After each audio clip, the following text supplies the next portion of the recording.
உங்கள் பிரச்சனைகள் முடியும் நேரத்தில் முருகன் இந்த வீடியோவை உங்கள் கண்ணில் பட வைப்பான். நினைச்ச காரியம் நடக்காம தவிச்சிட்டு இருக்கீங்களா? அன்னைக்கு இதை மட்டும் உடனே செய்யுங்க. அன்னைக்கு வர்ற சோமவார தேய்பிறை சஷ்டிக்கு நினைச்சதை சாதிக்க வைக்கிற சக்தி இருக்கு.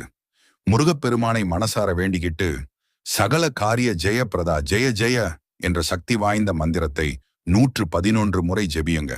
காரிய தடையெல்லாம் பனி போல உருகிடும். அடுத்து ஒரு வெள்ளை துணியில மஞ்சள் தடவி 11 ரூபாய் நாணயத்தை முடிச்சா கட்டி வைங்க. அன்னைக்கு மாலையே கோயிலுக்கு போய் உண்டியல்ல சேர்த்துடுங்க அல்லது தானம் கொடுங்க. முருகா, என் காரியம் நடந்தா மீண்டும் 11 ரூபாய் தர்றேன்னு ஒரு நிபந்தனை நேர்த்திக்கடன் வைங்க. பலன் உடனே தெரியும். உங்க வேண்டுதல் உடனே பலிக்க இப்பவே கமெண்ட்ல இந்த மந்திரத்தை எழுதுங்க. இந்த வீடியோவை லைக் பண்ணிட்டு ஆன்மீக தகவல்களுக்கு நம்ம சேனலை சப்ஸ்கிரைப் செய்ய மறக்காதீங்க.